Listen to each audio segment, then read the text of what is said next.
One of the areas that we see a lot of interest in today is the ACO, or Accountable Care Organization. We like to think of this as a return in many ways to the managed care models that we saw over the last 20 years.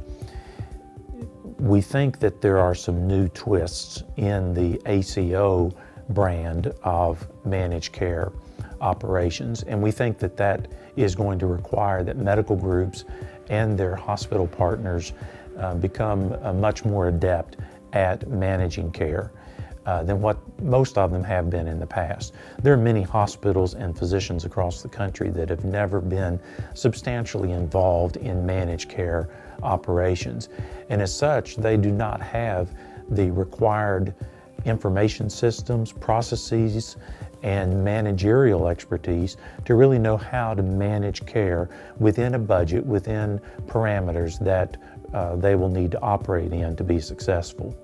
So our approach with physicians and hospitals is first and foremost to evaluate where they are today in terms of their readiness to be able to successfully function and perform in a managed care or ACO type environment. And then secondly, to fill the gap between where they are today and their capabilities and their processes of care and their management skills and abilities, so that they can be positioned well to function successfully in an ACO or managed care environment. It's really managed care with a different emphasis, if you will.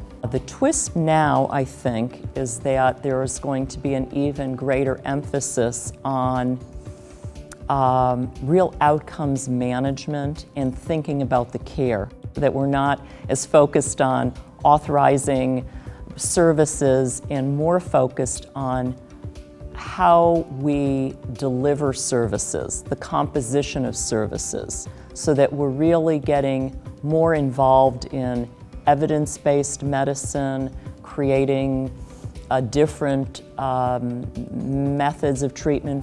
I think that it varies tremendously from region to region and state to state, and that the implementation of ACOs is going to look different in different places in the country. We're going to see very different interpretation and results, and right now probably the readiness to go forward is all over the board. I think most of them are not, or how would you say, not ready at all, because it goes back to this difference between population management, which is what an ACO is trying to get at.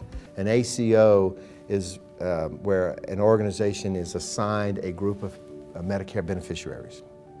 And their job is to improve the quality measures for that group and to lower the cost of providing care. Because the reimbursement system up until now hasn't supported that concept, people haven't spent time and energy getting prepared for it, and that's understandable.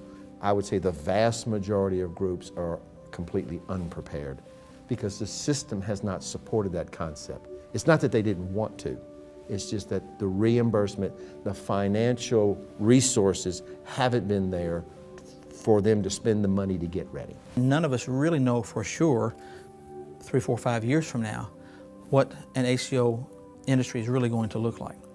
It has to be an integrated delivery system. So inpatient services and outpatient physician services are going to have to be bound together in an integrated delivery system. They're going to have an electronic medical record base that shares information continuously in between inpatient and outpatient. So continuity of care and continuity of information available on that patient is assured.